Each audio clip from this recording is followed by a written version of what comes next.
ಎಲ್ರಿಗೂ ನಮಸ್ಕಾರ. ನಾನು ನಿಮ್ಮ ಮೈಸೂರು ಲೋಕಿ ಮಾತಾಡೋದು. ಇವತ್ತೇನಪ್ಪ ಅಂದರೆ ಆರೋಗ್ಯದ ಬಗ್ಗೆ ಒಂದು ಕೆಲವು ಟಿಪ್ಸ್ ಹೇಳಕ್ಕೆ ಕೊಟ್ಟಿದ್ದೀನಿ. ನನಗೆ ತಿಳಿದ ಮಟ್ಟಿಗೆ ನಿಮಗೆ ಎಷ್ಟು ಯೂಸ್ಫುಲ್ ಆಗುತ್ತೆ ಅಂತ, ಒಳ್ಳೆ ಯೂಸ್ಫುಲ್ ಆಗುತ್ತೆ ಅಂತ ಅನ್ಕೋತೀನಿ. ಬೆಳಗ್ಗೆ ಒಂದು ಮಿನಿಮಮ್ ಬೆಳಗ್ಗೆ ಅರ್ಲಿ ಮಾರ್ನಿಂಗ್ ಹೇಳಬೇಕು. ಎದ್ದಾದಾಗ ಒಂದು 3 ರಿಂದ 4 ಇಲ್ಲ 5 ಕಿಲೋಮೀಟ್ರು ಚೆನ್ನಾಗಿ ವಾಕ್ ಮಾಡಬೇಕು. ಅದು ವಾಕ್ ಅಂದರೆ ಸ್ಪೀಡ್ ವಾಕು. ಸುಮ್ಮನೆ ನಾರ್ಮಲಾಗಿ ನಡ್ಕೊಂಡು ಹೋದ್ರೂ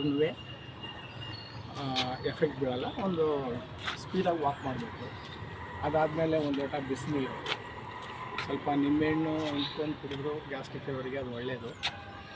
ಅದಾದಮೇಲೆ ಸ್ವಲ್ಪ ಹೊತ್ತು ಸ್ನಾನ, ಪೂಜೆ ಪುರಸ್ಕಾರಗಳನ್ನು ಮಾಡಿ ನಂತರ ಒಳ್ಳೆ ಲೈಟು ಟಿಫನ್ನು, ಮಧ್ಯಾಹ್ನ ಒಳ್ಳೆ ಊಟ, ರಾತ್ರಿ ಸಾಯಂಕಾಲ ಒಂದು ಒಳ್ಳೆ ಹಣ್ಣುಗಳು ಅಥವಾ ತರಕಾರಿಗಳ ಒಂದು ಸಲಾಡ್, ರಾತ್ರಿ ಒಂದು 7:30-8 ಗಂಟೆಗೆ ಊಟ, 9 ಗಂಟೆ 9:30 ಮಲ್ಕೊಬಿಡ್ಬೇಕು.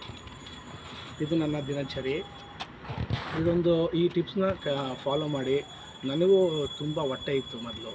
ಈ ಹೊಟ್ಟೆ ನೀವು ನೋಡ್ಬೋದು, ನೋಡಿ, ಇದಕ್ಕೆ ನಾನೇ ಸಾಕ್ಷಿ. ಈ ಆಹಾರ ಕ್ರಮ, ನಮ್ಮ ವಾಕಿಂಗ್ ಸ್ಟೈಲು, ನಮ್ಮ ಆಹಾರ ಪದ್ಧತಿನ ಹೇಗೆ ರೂಢಿಸ್ಕೊಳ್ತೀವಿ ಅದ್ರ ಮೇಲೆ ನಮ್ಮ ಆರೋಗ್ಯ ಡಿಪೆಂಡ್ ಆಗಿರುತ್ತೆ. ಈ ಟಿಪ್ಸ್ನ ಫಾಲೋ ಮಾಡಿ.